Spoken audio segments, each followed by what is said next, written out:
Bueno, hola chicos, lo prometido es deuda, prometido muchos días después, pero bueno, acaba el video. Vamos a terminar con comenzar disacáridos para terminar la unidad de glúcidos. Nosotros en la clase presencial vimos toda la parte inicial de glúcidos, cómo se clasificaban, cómo se formaban. Empezamos a hablar de la glucosa como nuestra vedette, como nuestra estrella de esta unidad y vimos todas sus propiedades físicas y químicas. Y empezamos a anticipar cómo esta glucosa se iba a unir para formar compuestos de mayor tamaño. El tipo de enlace, si se acuerdan, se formaba, era un enlace glucosídico que se daba entre un monosacárido y un grupo oxidrilo. Y que este tipo de enlace iba a ser el que permitía el enlace de los disacáridos. Es decir, que ese oxidrilo que nosotros vimos cuando vimos la formación de glucósidos venía de un alcohol, ahora puede ser el oxidrilo de otra glucosa para formar disacáridos. Los disacáridos que vamos a ver, ¿cómo los vamos a definir? Como la condensación de dos monosacáridos con pérdida de una molécula de agua. Recuerden, se va a repetir todos los procesos que se juntaban dos compuestos, salía una molécula de agua y quedaba el puentecito con el oxígeno. Entonces vamos a tener una glucosa más otra glucosa, se pierde una molécula de agua y nos quedaba el puentecito del oxígeno formando enlace osídico. ¿Qué tipos de enlaces vamos a formar? Cuando se une el carbono 1 del primer monosacárido con el carbono 4 del siguiente, carbono 4, si bien digo, del siguiente monosacárido.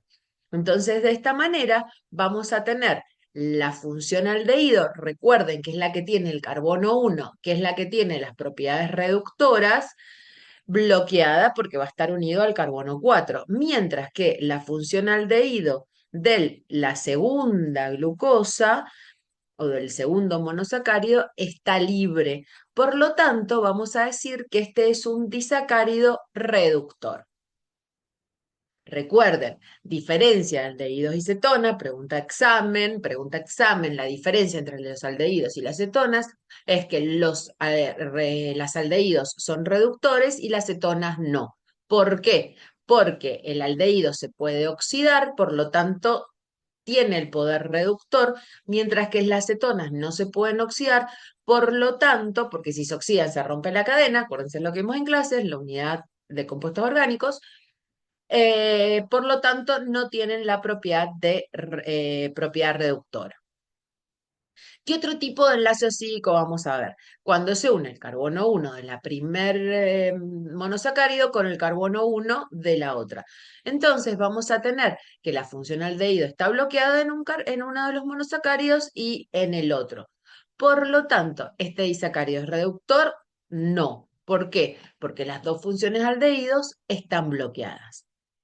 Dentro de los disacáridos que vamos a ver los tres más importantes. La maltosa, unida por dos moléculas de glucosa, la lactosa o azúcar de la leche, que está formada por una molécula de glucosa y una de galactosa, y la sacarosa o el azúcar de la caña, que está formada por una molécula de glucosa y otra de fructosa.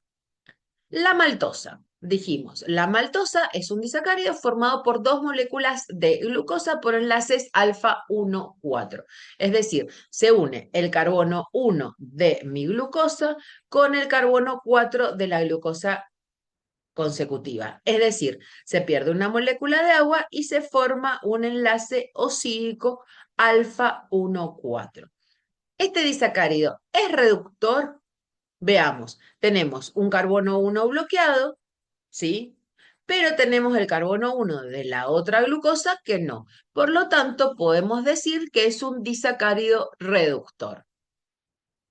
¿Qué va a pasar con la lactosa? La lactosa está formada por una molécula de glucosa, de alfa-glucosa y de beta-galactosa. Recuerden que la beta-galactosa también era una aldoxosa, funciona aldehído con 6 átomos de carbono. Entonces, vamos a tener Analicemos. La beta-galactosa es beta porque acuérdense que tenía el oxidrilo en la parte por arriba del plano del hexágono con el carbono 4 de la glucosa. Tengo un enlace beta 1,4. Este disacárido es reductor. Observemos, carbono 1 está bloqueado, el de la galactosa, pero me queda el carbono 1 de la glucosa libre. Por lo tanto, podemos decir que es un disacárido reductor. Por último, analicemos el caso de la sacarosa. La sacarosa que dijimos que estaba formado por una alfa-glucosa más una beta-fructosa. La fructosa, si bien es una hexosa, es decir, tiene 6 átomos de carbono, esta tiene un enlace, es una cetosa, es decir, tiene un grupo cetona. Entonces, ¿cómo me va a quedar el enlace? Se va a unir el carbono 1 de la glucosa con el carbono 2 de la fructosa, formando un enlace alfa 1,2. Este disacárido es reductor. Veamos. El carbono 1 de la glucosa, que es el que tiene propiedades reductoras, está bloqueado. El carbono 1 de la fructosa está por fuera del plano, porque al ser una cetosa, el puente oxídico se da entre el carbono 2 y 5. Entonces, y por otro lado, ¿las cetosas tienen propiedades reductoras? No, que son cetonas. Entonces, ¿este disacárido es reductor? No, no es un disacárido reductor. ¿Por qué? Porque ninguna, la función aldehído de la glucosa está bloqueada y la fructosa, al ser una cetosa, no tiene propiedades reductoras.